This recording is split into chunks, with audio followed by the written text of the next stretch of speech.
I would now like to invite to the podium our Civil Service President, Ms. Cheryl Jones Harper. Ms. Jones Harper has been actively engaged in leadership roles with the Civil Service Senate and will start her tenure as president this year. She is instrumental in the planning and organizing of many civil service events, including our GSU University-wide picnic. The turnout this year was absolutely fantastic, and everyone had a wonderful time. Please join me in welcoming Ms. Cheryl Jones Harper.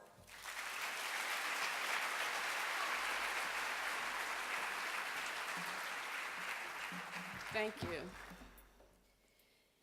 Good afternoon, President Maiman, Board of Trustees, distinguished guests, faculty, staff, students, and family. As you just heard, I am Cheryl Jones Harper. I'm the newly elected Civil Service Senate President. And for me, it is both an honor and a privilege to stand before you today, representing the exceptional Senate, which I feel is the backbone of the university.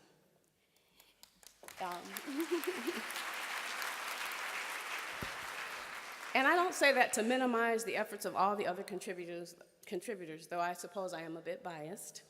I would like to, though, stop for a moment. If there are any civil service people in the room, employees, could they please stand? Any civil service, please stand.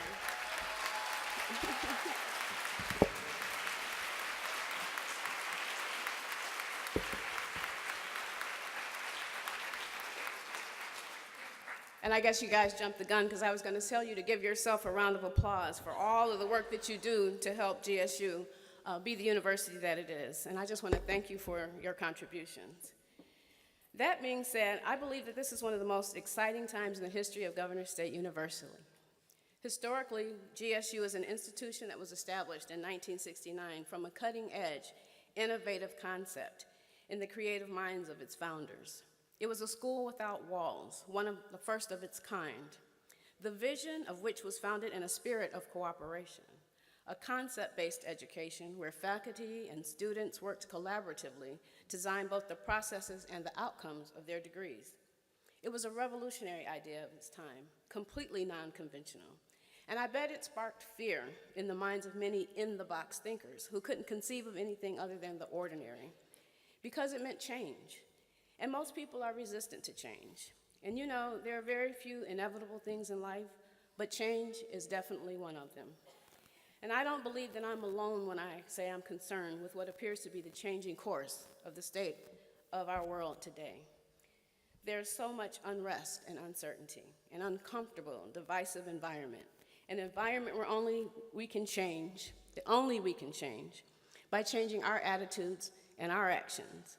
Some of the issues that we seem to be fighting today are things that we thought we once fought in the 60s and the 70s. Voting, civil and women's rights, pay equity and affordable housing, equal education, just to name a few. Back in 2012, my mother passed away. But before she died, she was involved in a voting rights lawsuit against the state of Wisconsin. My mother had voted in every election since 1955, and she never had a birth certificate. She was born in the South, and back then in the 30s, it was not uncommon for people to be born in homes by midwives. But she had a letter stating that she didn't have that birth certificate, and she had voted. We had just moved her from Ohio to Wisconsin following the death of my father. And Wisconsin would not honor that. So she was involved with the Advancement Project in a lawsuit to fight for her voter ID. She was finally issued a driver's license in the state of Wisconsin, but unfortunately she died one day before her absentee ballot was delivered. And so I stand here today and ask that we, continue to fight for things, could not take these rights that we share for granted.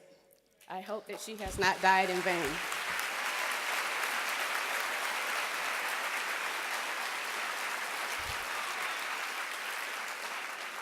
I respect my parents. I say for my mother, she could have been passive, but she fought for change. And we too have a choice. We can choose to be in-the-box thinkers, or we can dare to be different, like those out of the box who fought for positive change to positively change the course of our history.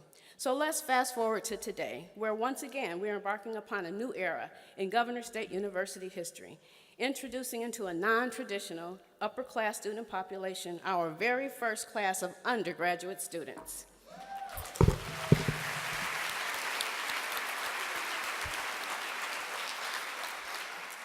We have a fresh group of young minds with innovative ideas about thinking and learning. They're hopeful and eager about their future possibilities, and we have come full circle.